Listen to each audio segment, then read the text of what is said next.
he had a chick tell him 12 dates. And then they have to finalize it. No, and then she'll know.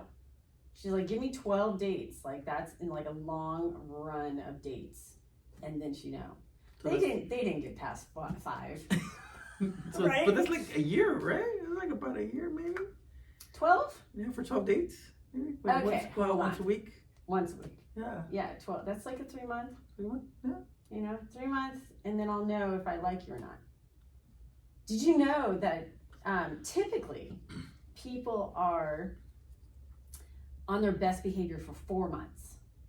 That is like textbook. Like you can go into the science books and, you know, Google it and everything. Basically, you're on your best behavior for 4 months. And then after 4 months, you kind of start showing your True colors. Like, yeah, or like a crisis happens and you don't masquerade behind good behavior. You kind of just, okay, this person knows me. I can be true and honest. And this pissed me off, right? And then they get to see your true colors, and you know what I mean? So you really, it's kind of wise to go 12 dates or more, you know, to really understand. But she was saying sexually, I'm not going to do anything with you sexually until 12 dates or more. 5 dates in.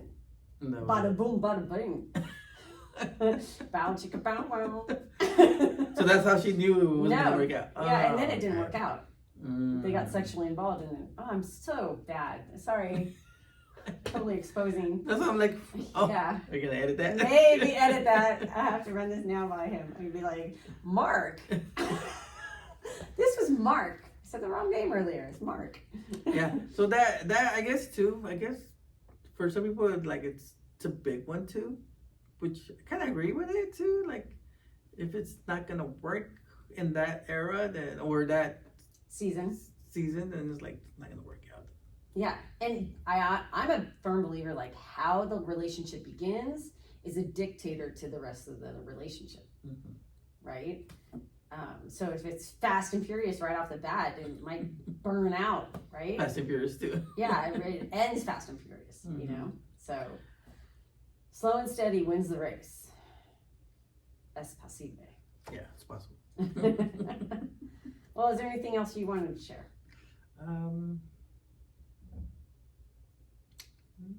Well, go ahead. What I was gonna say about the dating part. For us guys now, well, my age, I guess more natural, the better. Like I was going to talk about that. Let's make up. Makeup. Let's talk about makeup. I hate makeup. Top 3 things you do not like about today's current makeup trends on women. What is it? Those fake eyelashes? Oh, I don't know. Caterpillars. Yeah. Oh, they're like what is it? Like bat wings. Bat wings. Yeah. Yeah. I don't like it. I don't like it at all. The fake nails. Oh, I hate that when they do like the acrylic or whatever. Can I have fake nails just to make them like you've seen my nails? No, they're not done right now. You're handy. You're handy with your hands. Yeah. You're. But I was doing them until I got like. But I never started with like long. No. It was always like standard. Okay. Normal. Okay. Normal. So manicured's fine, but not like the. Yeah, not the long. Daggers. Yeah. I think they're useless. Like, what you gonna do with those? Well, I don't trust you. Yeah, those I don't like. What else? And makeup. So yeah, I like fake eyelashes, fake nails, and makeup. Well, what kind of eye makeup on? What kind of makeup? I guess like the full on, like past 10-minute makeup. I don't like it. Oh, 10 minutes or less. Yeah. You can do your face for 10 minutes or less and date Cesar. Yeah. Got it. Because it's like, dude, if you're gonna spend like more than an hour on makeup, like. It's too much. Don't you love it when you can see like the line right here when they put their contour on? Yeah. I was gonna say that. I'm like, oh, get a contour. There's like there's a YouTube video. What did they call it? The Tutorial? guy calls. Yeah, no. It's like a little skit, like a meme. Oh, a meme. Yeah. So the guy he saw the makeup of the girl. It looked like horrendous. But then on pictures, it looks flawless. But it's like then he calls it like she calls her a dumpster mummy. Look it up. That's dumpster mummy. Dumpster mummy. Yeah, that's funny. Okay, so I wanted to ask you about fatherhood. I think we could wrap up on that. Let's wrap up on fatherhood. You have 2 wonderful girls. Thank you. And what are the qualities that you see in them that just warm your heart? Let's do Sophia first. Sophie is a very she reads a lot of people. She reads people's behavior, and I like that. She's very. She always thinks about everything before she does it. Most of the time, but at her age, 11-year-old, I think that's really good. That's a good quality of her. She actually, I've read a couple of her messages with people she talks to, and literally she told one boy like, "Oh no, we can't be friends because you're mean," like straight off. Like I didn't have to tell her. I didn't see it. Like I didn't narrow her to it. Like I have no clue that happened until I read the message. I'm like, I'm glad that's so. I guess for me, if I ever die or when I pass away, like I want my kids to be good humans that I leave when I pass. Yes. Like that's all I want. I don't care if they're like educated. I don't care if they're like super rich. As long as they're like good, humble humans, I'm gonna be happy. Yeah, and it sounds like that was a very good indicator that she has a strong compass, a moral compass of right and wrong, black and white. You're mean. That's not nice, right? Yeah. Whereas some people are like, he's mean, but it's kind of fun, right? Yeah. And then you're like lost, right? Okay, so Olivia, Olivia's the joy of all. She's my little firecracker. Comedian. she's everything. She's a little bit of everything. She's very sweet, but with me, she's very sweet, very like she likes to cuddle. She likes my attention. Like she wants what she doesn't want from other people. Like she wants it from me. Like she wants kisses. And it's only from me. Yeah, that's great. So I call her my little shadow because she's always next to me. She's always want to be with me, which is kind of changing a little bit now because she's getting older. She'll always be Cesar's little girl. Yeah, Daddy's little girl. She is. Well, they're both incredibly intelligent. Sophia, in my opinion, is academically like sharp, right? Like she's like a wealth of quiet information, or knowledge, quiet knowledge, quiet wisdom, old soul. Well, I'm telling you, she likes to read people. Yeah. And then Olivia is just clever and comedic and funny and mimics, But she's a leader though. Like I see her, like she bosses people around. Like if she doesn't like something that's going on, like she's like, "Hey, what are you doing? Like let's do it this way," or like, "No, we gotta change it up," or whatever. But she's like, she has that leadership attitude. Yeah. Like she wants to, and then too, she's like very high on like getting her way a lot of times too. Hey, that is how you get successful. I'm like the type of person like, right? Yeah, but I think you have more leadership though. You have more leadership attitude. I do. That's what I see. Thank you. I have confidence. Oh, a lot of confidence. Reckless confidence, right? But I think also in my adulthood, I see, because I want other people to win so badly. It's not so much that I'm going to stomp all over everybody to get my way, right? I want other people to stomp and sometimes over me to see them succeed. And I think that's where I'm growing out of my marriage and into my independence of, okay, I'm going to take back a little bit of selfishness. Yeah. And I'm going to do something for myself. It's so awkward. It's so foreign. It's so pushy. And I tell myself that I'm like stubborn or, like all the bad things you don't want to tell yourself, but you're just like, don't be a cow and try to get your way, Stephanie, right? And it's actually, you kind of do. You kind of need to when you're recovering from such an oppressive situation. Yeah. Well, yeah. Well, now you gotta do you. I got to. I have. You gotta do us. And it's a disservice to my kids to not do me, right? Yeah. To be me to my fullest is serving my kids well. Oh yeah, and then too, I guess I've seen it a lot with women that are very successful. They become themselves, or like they grow to become themselves, and it like you see it, like it's an aura that I've noticed from women that are happy with themselves, women that are like very truthful to themselves. Like it shows right away. Like you can tell. Literally, if you go to a restaurant or you walk somewhere, you see somebody, you can tell the difference between, a woman that's not happy or a woman that's extremely happy. Yeah. And it's literally like a glow. You can tell right away. And then with you, like right away, you literally like stand out from a crowd because you can tell like, oh, Steph's right there. You're like, I smell Steph. She's in the room.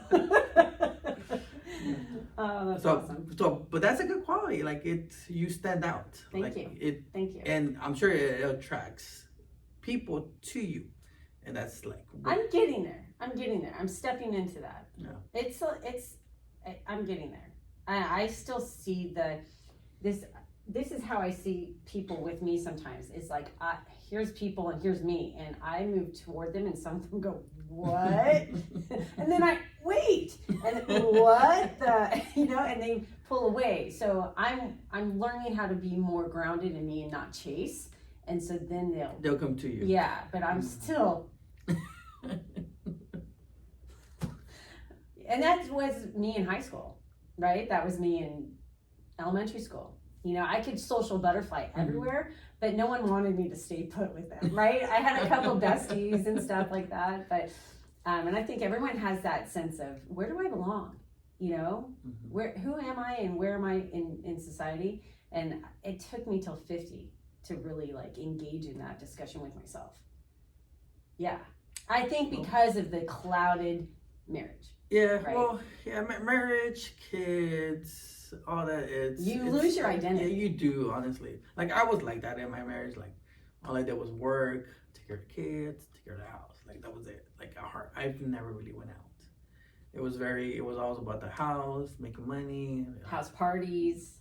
Yeah, and no, family. Because then I never really got to enjoy them too, because I was always hosting. Yeah, I was hosting. Yeah. So that's one of the things. Like I kind of stopped doing parties too, because I wasn't happy.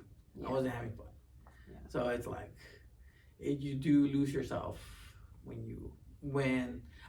you're putting more percentage into your marriage, into your house, into your kids. So it takes a lot from you. Yeah. So that's why too it didn't work out. And then it's hard to find yourself or look for yourself in a way, because it's like once you get separated or divorced, then you're like, then you have to. What now? Yeah. Like, what am I gonna do now? Like, where should I go? What should I do? And like for me, like I co-parent with my ex, so it's like I get my kids every other week. So it's like with them, it feels natural. To me, it feels natural. Like it's easy, like it's a piece of cake. Like I can like manage my schedule with them, and then like it's normal for me. When I'm not with them, sometimes I'm just there in my room, like, what should I do? Like, what now? Yeah. So it's like I wish we lived closer, but I have my kids all the time. Yeah. I don't have the freedom you have. Like the week off sounds like heaven. Well, it's good and it's not good too.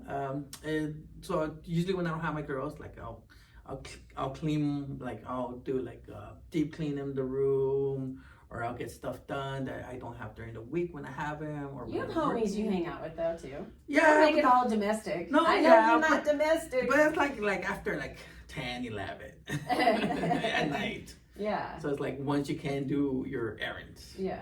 So but yeah, it feels good to go out and just like relax, like have a couple of drinks and just like chill. Mm-hmm. So it's good. But I'm also too. I'm very homebody. Like I like to be home. I like a nice like kicking it in at the fire pit, or watching a movie, or having hot cocoa, or like baking and watching the movie, or having wine and snacking. Yeah. So I love all that too. I love that. Drinking food and more food and drinking food. Yeah. So I love all that. It feels good. And then too, you don't have to drive home. You can just drink at home and chill. Pass out Irish goodbye in your own living room. Mm-hmm. Yeah. Which I don't do that, because right now I'm living with my parents, so I don't do that. I can't really like kick it in the couch. Yeah. My parents are always. We're changing that. This is your year. This is gonna happen this year. You might not believe it, but I'm gonna believe it for you, which is what I do, right? Yeah. That's what I do. That's the magic of stuff. I think also back in like our marriages, we buy into the idea that we sacrifice right? Yeah. We're sacrificial. And in that sacrificing of yourself, you get an idea that you're doing the right thing and you're not, right? And that's the big lie, I think, in marriage. You're like sacrificing and laying down your preferences, your dreams, your aspirations so that the good of the whole family can go forward.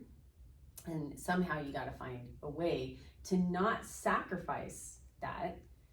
And I think then the marriage can work. With the next significant others in our lives, I see we get to be completely Cesar and completely Steph and have the freedom to do amazing things. Well, because too, like, I'm going to assume you didn't really have that many boyfriends. I've never really had that many girlfriends. So I was never exposed to, like, what you should look out for, what you shouldn't do, what you should do, what you should be ready for. Like, I wasn't out there in the scene. I don't think anyone really gets into a marriage in their 20s and knows what the fuck they're doing. Yeah. That's why I don't know how our parents did it. Yeah. And they're and they're still together. Yeah. And my parents would be if death did not part them, you know? So, yeah, it's crazy. So, but it's going to happen for us. And I'm so glad that we have each other. We can commiserate to the aftermath of divorce. Had we met while we were happily married, right? Happily married, and now we're happily divorced. Married. Well, we're married. Yeah. So we didn't see each other's divorce coming. No. Well, no, each other's no, we didn't. We saw our own, but we didn't see each other's divorce. Yeah. And we both tried to prevent it from happening. Yeah. You know, and it still happened. Was it meant to be? It was. It was meant well, to it was be. meant to be, but it wasn't meant to happen, I guess, in that way. Yeah, it was meant to be. I think everything's meant to be. Now that I'm learning more and more about life. It wasn't meant to be with that person. Yeah. Well, you have two beautiful kids. Yeah. You know, and that chapter is closing and you're moving on to what I think is going to be a remarkable future. We're hoping. We're crossing our fingers. Thank you so much for doing my pod. No problem. Thanks. Oh, wait, one more thing. Was it me? Tell the audience how they can get a hold of you. And what you can do for them. Because you have a multiple skill set. So I remodel residential commercial properties. My biggest traits are painting, drywall, and then I'm also able to do electrical.